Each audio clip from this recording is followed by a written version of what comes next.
Alright, mes amis. Looks like we're back. Looks like the batteries on everything are cooperating. Hey? Looks like we're going to be able to make a video today after all. So, I don't know about you, but I live in Canada. Specifically, I live in Ottawa, but I've lived in BC, where the weather's quite a bit different in Vancouver than it is here. There's not necessarily 4 actual seasons. And I apologize for the noise in the background. I have this running. I guess I don't need to have it running full blast.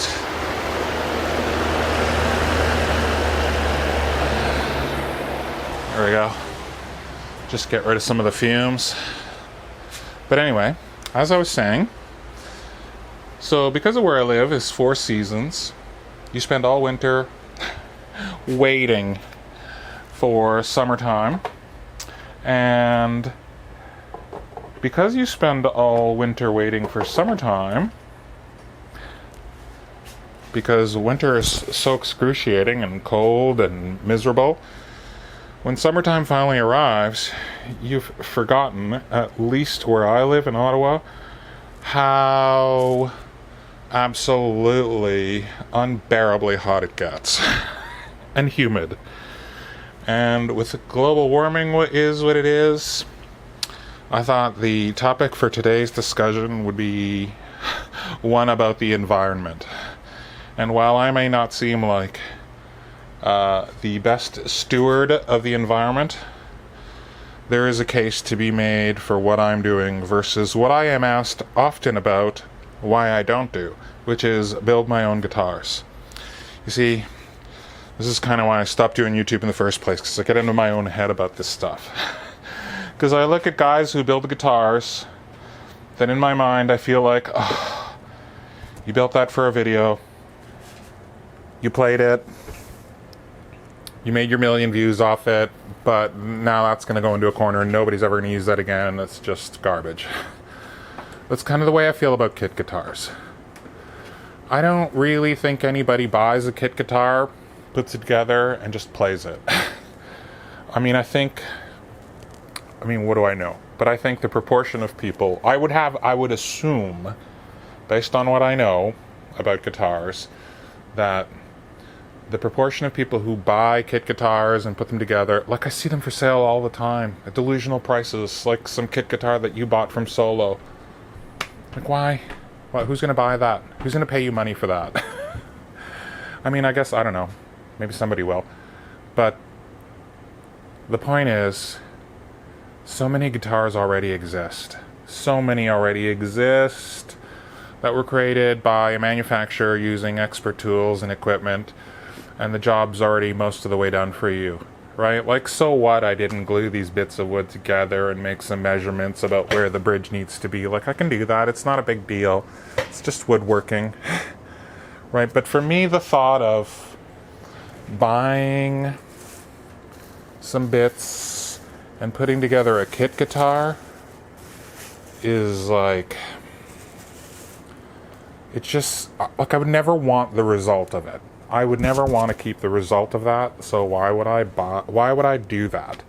I would want to keep the result of this. See, I'm just, like, I look at it from a practical perspective, personally, right? I'm just sort of joking about the, I mean, I'm joking and I'm not joking about the environmental impact, but the point is really that, like, this stuff already exists. It's already out there. There's already tons of Gibsons and Fenders and other brands that have made guitars that you could just buy, and most of the work's already done for you. And you can skip all the tedious gluing the bits of wood together. Like, I've done that stuff. I can build stuff out of wood. It's not a big deal. People seem to think this is magic art of building stuff out of, like, it's just not. This here, what I'm doing, this is what makes this is what makes these guitars so expensive. All this time and effort that you spend after the thing is put together, making it cosmetically beautiful. That's what ends up costing the consumer so much money with these American-made guitars. And so, for me to waste a bunch of time and resources and money on building another thing that already exists. Like, this already exists. They're already out there. They already exist. So why would I build another one? Why wouldn't I just get one that's been neglected and fix it up and make it brand new again? Right? It's the equivalent of people sitting in their driveways and building cars from scratch. Nobody does that. You buy cars that already exist, and you fix them up and you make them your own. But with guitars, because they're so easy to build, right? Everybody's gluing epoxy and bits of wood together and saying, I built a guitar, and getting 1 million views. And I don't know. I guess I just don't want 1 million views enough, and I don't want the result of whatever that would be. Like, those epoxy casters, I would never want that. It's really cool to look at. It would be cool to look at for 10 minutes and maybe just to hang up on the wall. But, like, who would want to play that on stage? It's probably heavy as, it's probably the heaviest thing that you've ever seen. It's just an impractical, to me, that's just content for the sake of content. And good for them for making that kind of content. But I'm not your guy. Anyway, here we are. Gold top. This already exists. Okay? And we're being friendly to the environment by not creating another piece of garbage that's just going to go into a landfill at some point. This is hopefully actually going to get used by a person. So welcome back. We're going to take the tape off today. And we are going to move on to the next step. Like 20 minutes ago, maybe a little longer now, I put a final cute little coat of this gold on here. So I've built up quite a thick layer. I built up quite a thick layer of gold on the guitar now. And I'm going to let it dry for quite a few days before I do anything to it. So here's the thing that I learned the hard way about nitrocellulose lacquer, and let me tell you, the very hard way. Okay, I spent some days fixing to pull my hair out. What little hair I have left, I spent some days fixing to pull that out. And largely due to the fact that I was too impatient. Just largely due to the fact that I was too impatient to wait to touch the guitar. Because I had been used to products, chief among which were, stuff designed for cars from Canadian Tire here in Canada, right? So I was buying paints and clear coats designed to dry quickly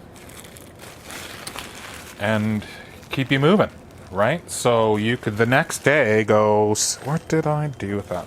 You could the next day go and just start working on your thing and sanding it and polishing it and moving on to the next step. Like, even hours sometimes after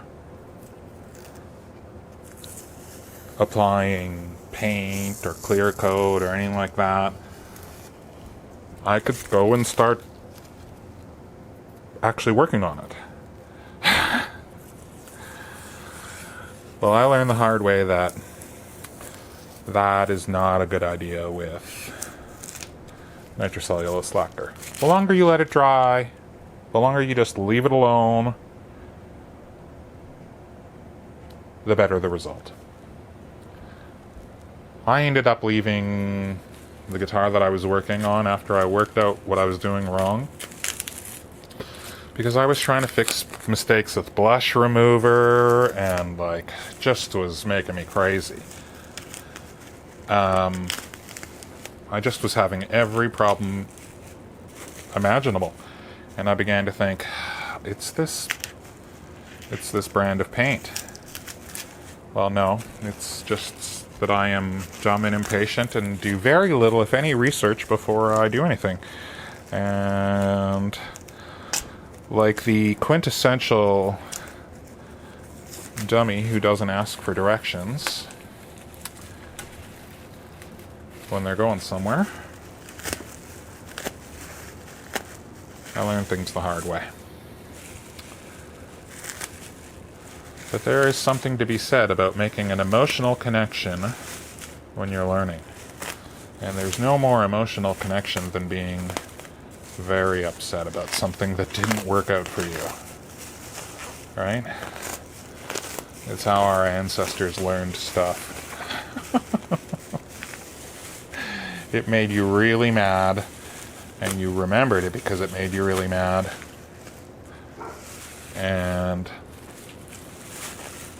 the lesson stuck with you. And so I guess I'm just trying to say that I'm a Neanderthal, and that I do dumb things. But you already knew that. In fact, plenty of people on YouTube have already told me that. But you know what? Here we are, 10 years later.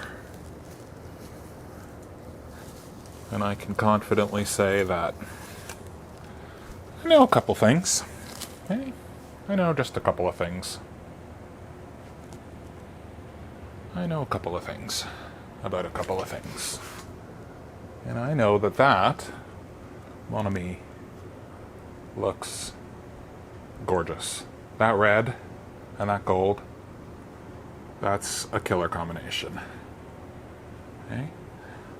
The color of that is begging for you to have a gold top on the front. That's just begging for that. So, even though today's video is not very exciting, it's just me pulling off some tape. The point of it was just to get out of the heat for a little bit. Come into my cold basement where the air conditioning is working overtime, and put up a video so that I can keep this video train moving. And hopefully the quality and content and subject matter of each successive video will improve. But for now, I know it's just the old guard who are tuning in to watch, all the people who used to tune in to watch. So I appreciate you. Thanks for tuning in. Thanks for coming back.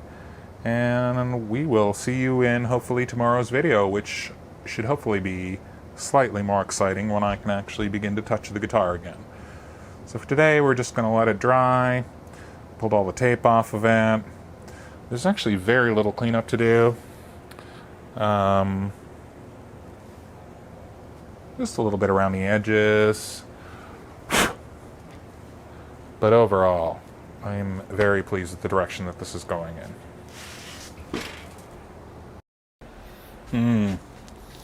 See, that's just exactly what we were going for. Hey, this color combination is beautiful.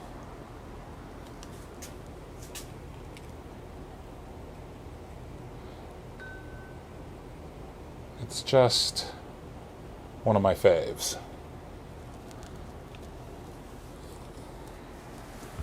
And the funny thing is, I don't actually own a gold top, even though I own 4 Les Pauls of my own. Well, I guess I own a gold top technically right now.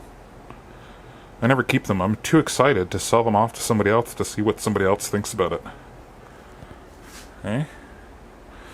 Somebody on my Instagram already said they'd be looking for it if it went up for sale. And it is definitely going to go up for sale. Why does the light suck in here so much? Let's see. There we go.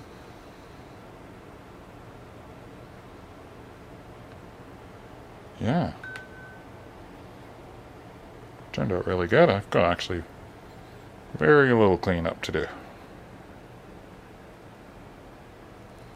I'm very pleased with how that's turned out so far.